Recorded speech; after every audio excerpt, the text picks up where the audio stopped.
Welcome to Ted Hughes' The Iron Man. Today I'm going to read Chapter 3, What's to be Done with the Iron Man. I wonder if this illustration gives us a clue as to what might happen in this chapter. Can we make any predictions from it? Take a close look at the hill. What do you notice? Look at the family going up the hill. Can we tell anything about that family or how they might feel from the way the illustrator has drawn them? Take a minute to jot down 2 things that you predict might happen in this chapter. Then put it aside and you can revisit it when you finish the chapter to see whether or not your predictions came true. Let's read on and see. So the spring came round the following year. Leaves unfurled from the buds, daffodils speared up from the soil, and everywhere the grass shook new green points. The round hill over the Iron Man was covered with new grass. Before the end of the summer, sheep were grazing on the fine grass on the lovely hillock. People who had never heard of the Iron Man saw the green hill as they drove past on their way to the sea, and they said, "Oh, what a lovely hill! What a perfect place for a picnic!" So people began to picnic on top of the hill. Soon, quite a path was worn up there by people climbing to eat their sandwiches and take snaps of each other. One day, a father, a mother, a little boy and a little girl stopped their car and climbed the hill for a picnic. They had never heard of the Iron Man and they thought the hill had been there forever. They spread a tablecloth on the grass. They set down a plate of sandwiches, a big pie, a roasted chicken, a bottle of milk, a bowl of tomatoes, a bag full of boiled eggs, a dish of butter and a loaf of bread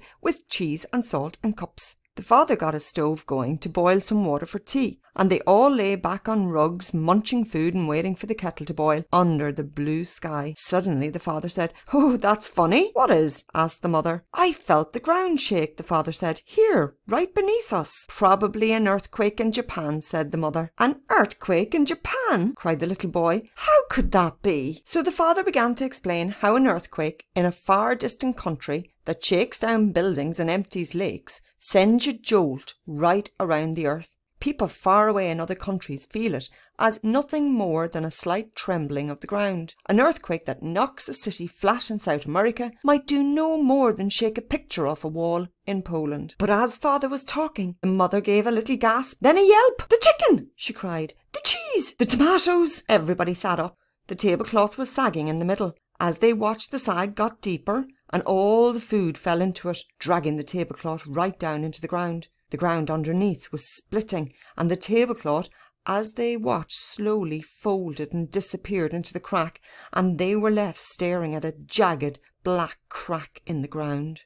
The crack grew, it widened, it lengthened, it ran between them. The mother and the girl were on one side, and the father and the boy were on the other side. The little stove toppled into the growing crack with a clatter, and the kettle disappeared. They could not believe their eyes. They stared at the widening crack. Then, as they watched, an enormous iron hand came up through the crack, groping around in the air, feeling over the grass on either side of the crack. It nearly touched the little boy, and he rolled over backwards. The mother screamed, "Run to the car!" shouted the father. They all ran. They jumped into the car. They drove. They did not look back. So they did not see the great iron head, square like a bedroom, with red glaring headlamp eyes, and with the tablecloth, still with the chicken and the cheese, draped across the top of it, rising out at the top of the hillock, as the Iron Man freed himself from the pit. When the farmers realised that the Iron Man had freed himself, they groaned. What could they do now? They decided to call the army, who could pound him to bits with anti-tank guns. But Hogarth had another idea. At first, the farmers would not hear of it, least of all his own father. But at last they agreed. Yes, they would give Hogarth's idea a trial, and if he failed, they would call in the army. After spending a night and a day eating all the barbed wire for miles around, as well as hinges he tore off gates and the tin cans he found in ditches, and 3 new tractors and 2 cars and a lorry, the Iron Man was resting in a clump of elm trees.